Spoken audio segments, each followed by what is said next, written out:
Prabowo Subianto memanggil 107 orang yang akan mengisi Kabinet Prabowo Gibran ke kediamannya di Hambalang, Bogor, Jawa Barat.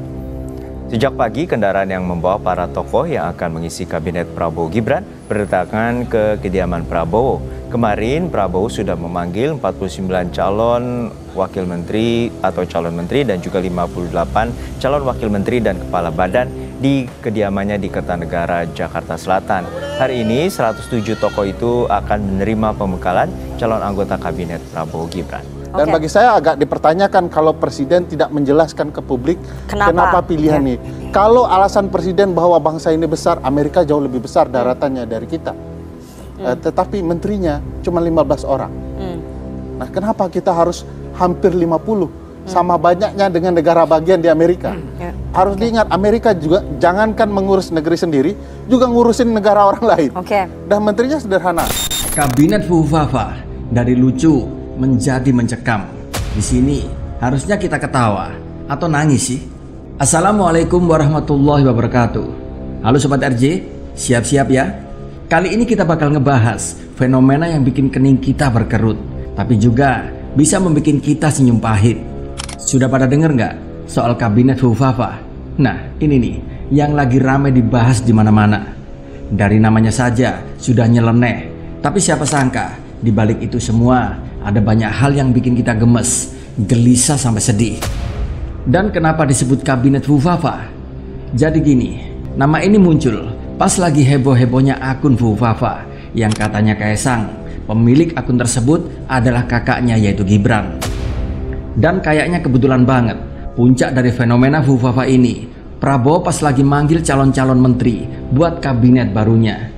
Tapi walaupun begitu, nama Fufafa terus menempel dan menjadi bahan ketawaan netizen. Sebenarnya ada yang lebih penting dari sekedar nama. Kita semua pasti berharap kabinet baru ini bisa membawa perubahan. Apalagi banyak orang yang percaya sama Prabowo. Tapi sayangnya nama-nama yang dipanggil kok ya kayak dejavu ya.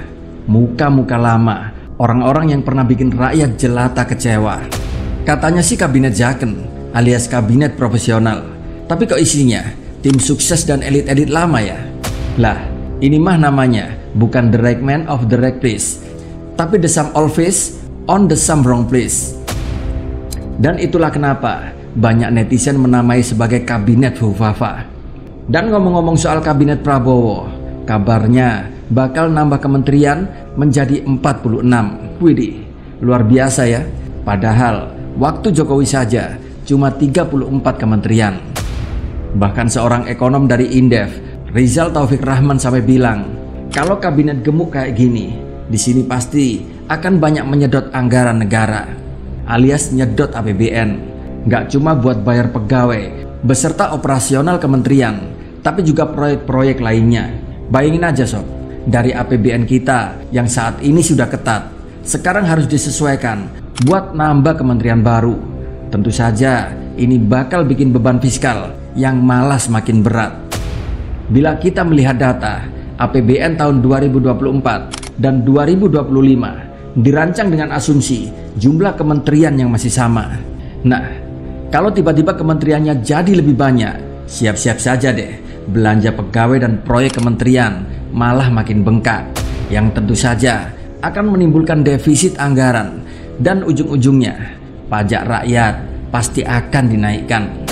Di sini data dari Indef mencatat bahwa belanja pegawai pemerintah di tahun 2023 saja sudah menelan anggaran hampir 400 triliun rupiah. Apalagi ditambah kementerian, sudah tentu akan tambah masalah.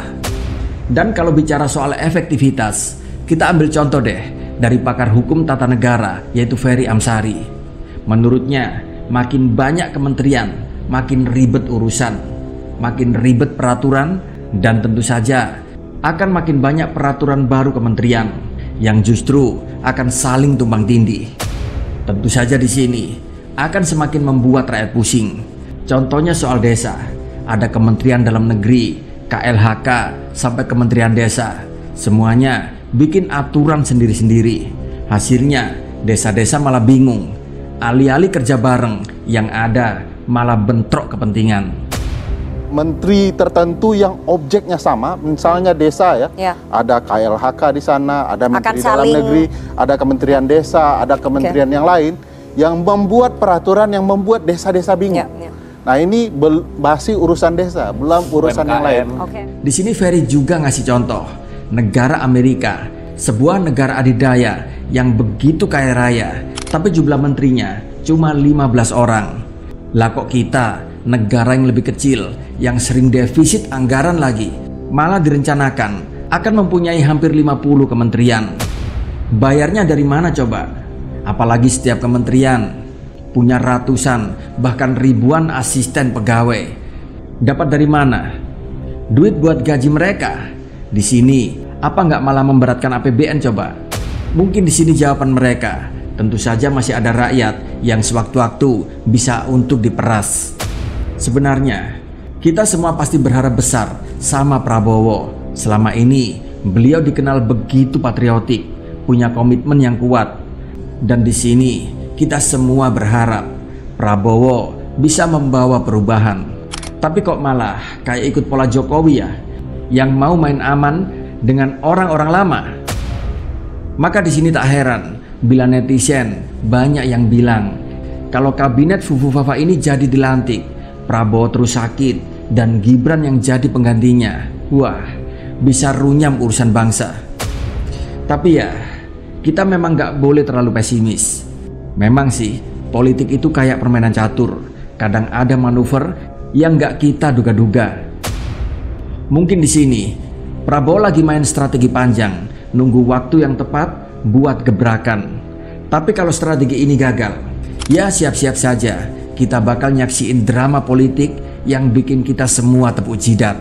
Di sini harapan saya, sebelum kabinet ini dilantik, kita sebagai rakyat tentu masih boleh dong berharap.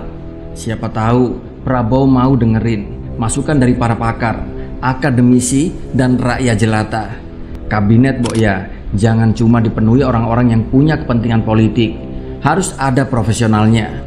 Taruhlah orang-orang yang kompeten di bidangnya. Hal ini agar bisa menyelesaikan masalah-masalah yang ada di kementerian. Jangan sampai ada lagi cerita-cerita Kementerian Kominfo tapi nggak bisa melindungi datanya sendiri, yang akhirnya pun sampai kemalingan data. Carilah orang-orang yang benar-benar ngerti gimana bikin negeri ini lebih baik, bukan sekedar nambah beban anggaran.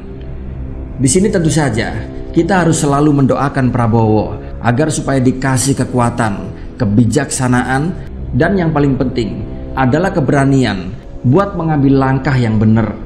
Dan buat kita semuanya, rakyat jelata, tetap waspada, tetap kritis. Kalau kabinet Gemo ini benar-benar dilantik, kita harus siap-siap dengan segala konsekuensinya.